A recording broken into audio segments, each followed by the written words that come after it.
1960년 3월 15일 대한민국 제4대 대통령 선거와 대한민국 제5대 부통령 선거를 실시하게 됩니다.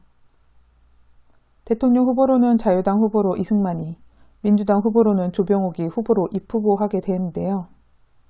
그 외에도 여러 정당과 후보자가 출마를 시도하지만 출마를 시도한 정당과 후보자들은 정치 깡패의 방해로 입후보에서 제외되게 됩니다. 한편 부통령 후보로 자유당에서는 이기붕 후보가, 민주당 후보로는 장면 후보가 선거를 치르게 되었습니다. 그러나 선거운동 중이었던 1960년 1월 말에 민주당 대통령 후보였던 조병옥이 선거운동 도중 위수술을 받게 되어 하와이 병원으로 입원한 후 갑자기 심장마비로 사망하며 이승만이 단독 후보가 되게 됩니다. 이에 이승만은 선거인 총원의 3분의 1 이상의 득표를 얻으면 대통령이 되는 선거법 규정에 따라 제4대 대통령으로 당선이 되게 됩니다. 하지만 80이 넘은 고령이었던 이승만 대통령의 나이를 고려했을 때 대통령이 서거하게 되면 대통령 자리에 취임하게 될 부통령 자리를 두고 현직이었던 장면과 자유당과 이승만의 지지를 받고 있던 이기붕 간의 경합이 치열해지게 되는데요. 대통령 선거가 있기 2년 전 치러진 총선에서 126석의 자리를 차지하기는 하였으나 부정선거와 이승만의 독재 속에서 민주주의를 갈망하던 당시 시대적 상황을 고려해봤을 때 이기붕의 부통령 선거는 불리해 보였습니다. 그래서 1960년 치러진 선거에서 각종 부정선거가 자행되게 되는데요. 선거에 개입할 수 없는 경찰과 공무원의 선거 개입, 그리고 정치 깡패까지 동원한 불법 선거가 횡행하게 됩니다. 투표자들은 3인 1조로 투표를 해야 했으며 투표함에 넣기 전에 자유당 참관인에게 투표용지를 보여야 투표함에 넣을 수 있었습니다. 또한 가짜 투표용지를 만들어 두어 진짜 투표용지와 바꿔치기를 하는 등의 불법 선거로 부통령의 이기붕이 당선될 수 있었습니다. 하지만 3.15 부정선거는 이승만 정권의 위기에 도화선이 되게 됩니다. 3월 15일 마산에서 마산일거를 시작으로 전국에서 이승만 정권을 규탄하는 각종 시위가 발생하게 되는데요. 3월 15일 선거 결과 75% 가까운 지지로 부통령에 당선된 이기붕의 선거 결과로 마산에서 부정선거에 대한 규탄 시위가 벌어지게 되고 이를 강경 진압한 내무장관 최인규가 홍진기로 교체되는 등 내홍을 겪게 되죠. 전남 광주시의 투표소에서 부정투표를 발견한 시민이 이에 항의하자 정치 깡패가 동원되어 폭행이 일어났고 이에 광주 시민들이 부정선거 규탄 시위를 벌이기도 합니다.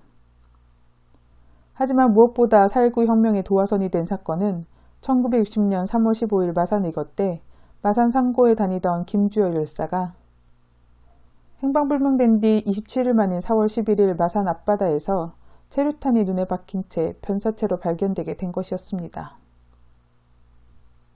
김주열 열사의 죽음과 시신 발견 소식이 부산일보의 기사로 알려지게 되고 서울 지역 대학생 2만여 명이 당시 경무대와 중앙청, 이기붕의 자택 앞에서 시위를 벌이게 되어 군중들이 몰리자 경찰의 강경 진압으로 많은 희생이 발생합니다. 재선거와 이승만 하야를 외치는 시위대의 외침에 계엄령이 선포되게 되었고 위기를 느낀 시위대가 경찰을 습격하여 무장을 하면서 시위대와 경찰의 총격전이 발생하기도 합니다. 계엄령으로 주춤하던 시위대의 시위는 학생 중심에서 시민의 참여로 번져갔고 4월 23일 임기가 4개월 남았던 장면 부통령이 민주화를 돕겠다며 부통령직을 사임하고 계엄군에 의해 학생들이 죽어나가는 것을 목격한 대학 교수단이 대통령 하야 등의 재선거를 요구하는 시국선언을 한 후 시위대에 합류하며 시위대의 규모가 커지자 주한 미국 대사 메카나기, 외무장관 허정 등의 설득 끝에 4월 26일 라디오를 통해 이승만은 하야를 발표하게 됩니다.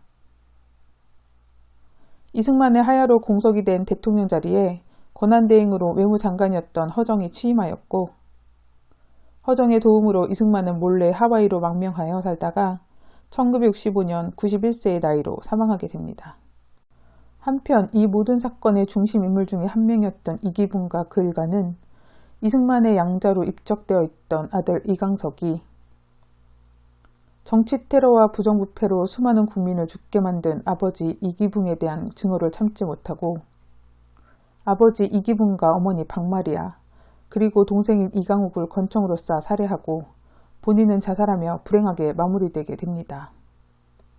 이기붕 일가의 죽음과 이승만의 망명 이후 같은 해 8월 12일 국회 선거를 통해 대통령 윤보선, 국무총리 장면을 내각으로 하는 제2공화국이 출범하지만 제2공화국은 1961년 박정희가 일으킨 5.16 군사정변에 의해 막을 내리게 됩니다.